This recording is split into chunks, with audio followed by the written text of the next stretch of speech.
आता आपण बाजरीचं सूप कसं करायचं ते बघूया. माझ्याकडे आहे हे 3 चमचे बाजरीचं पीठ, मग मटार, कट केलेला गाजर, बीन्स, कांदा, आलं आणि लसूण बारीक बारीक तुकडे केलेले आहेत मी यांचे.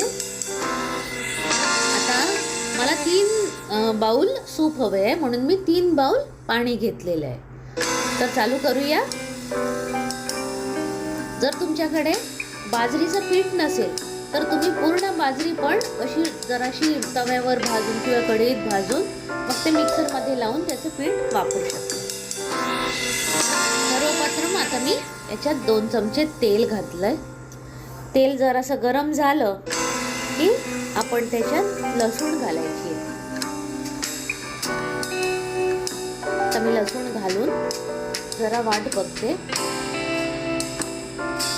जरा 1 मिनिट परतवून घेऊया लसूण.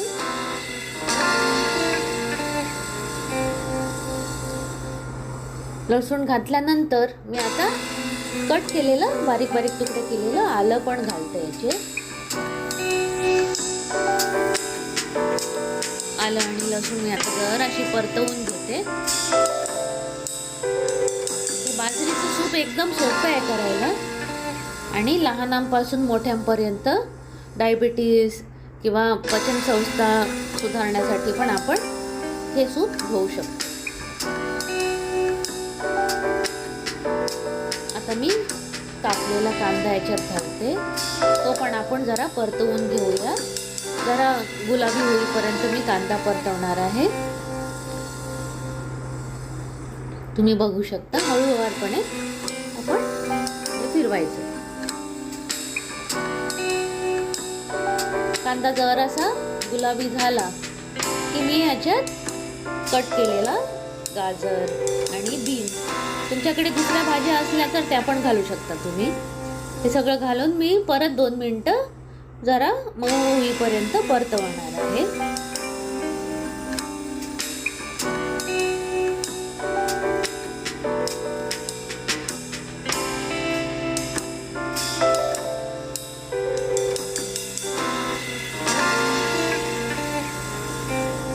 बघू शकता तुम्ही जरा भाज्या मऊ झालेल्या आहेत.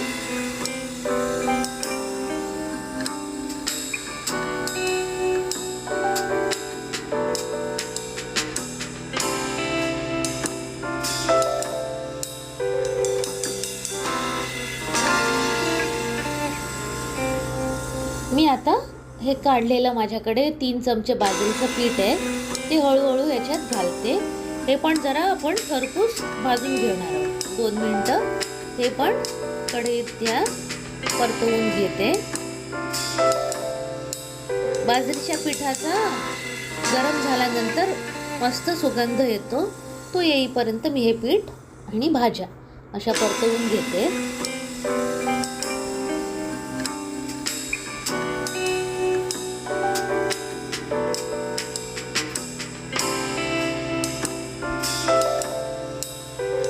अरे, मी मटार घालायचे विसरले, ते मी आता घालते. मटार घालून पण मी आता 2 मिनिटं हे परतवून घेते कढईत. म्हणजे सगळं मिश्रण माझं जरासं गरम होऊन मऊ होईल.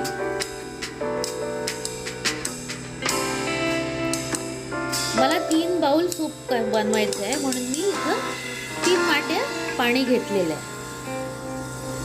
भाजी जराशा मऊ झाल्या की मी आता याच्यात हळूहळू करून पाणी घालणार.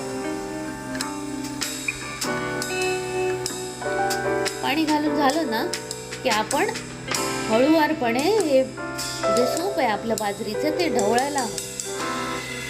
ते ढवळलं व्यवस्थित तर आपलं एकदम स्मूथ कन्सिस्टन्सीचं होईल. नाहीतर त्याच्यात बाजरीच्या पिठाच्या गुठळ्या निर्माण होईल आणि ते मग सूप पिताना आपल्याला आवडणार.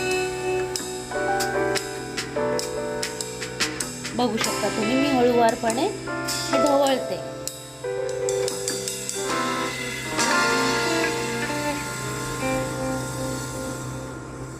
हळूवारपणे असं ढवळून आपण 5 मिनिटापर्यंत असं उकळी येईपर्यंत हे उकळणार आहोत. 5 मिनिटं झाली की भाज्या जरा मऊ होतील आणि आपलं सूप पण तयार होईल. तर वाट बघूया.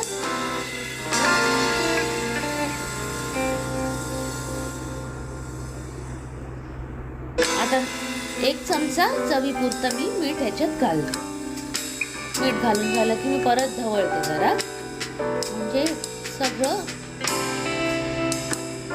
एकत्रित होईल आणि मीठ पण भाज्यात जाईल. आणि हळूहळू तुम्ही बघू शकता की आता उकळी यायला सुरुवात झाली. उकळी आली की 5 मिनिटांनी आपण हे कसं आहे ते बघून, जर भाज्या झाल्या मग तर आपण सूप बंद करून टाकायचं आहे. गार्निशिंगसाठी आणि मस्त वास येण्यासाठी मी थोडी कट केलेली कोथिंबीर याच्यात टाकते. थोडीशी कोथिंबीर मी बाजूला काढून ठेवली, ते मग गार्निशिंगसाठी वरनं सूपवरच्या बाउलमध्ये घालूया. तुम्ही बघू शकाल की आपलं सूप आता उकळून तयार झालंय. चला आपल्या सूप बाउलमध्ये हे सूप सर्व करूया. तुम्ही हवं तर काळी मिरी पण बारीक वाटून वरती 1 चिमूटभर 2 चिमटी तुमच्या चवीनुसार घालू शकता. मी आता थोडीशी कोथिंबीर आणि काळी मिरी घालून गार्निशिंग करते. आपलं मस्त सूप बाजरीचं एकदम हेल्दी तयार झालेलं आहे. चला तर मंडळी, एन्जॉय करा बाजरीचं सूप. धन्यवाद.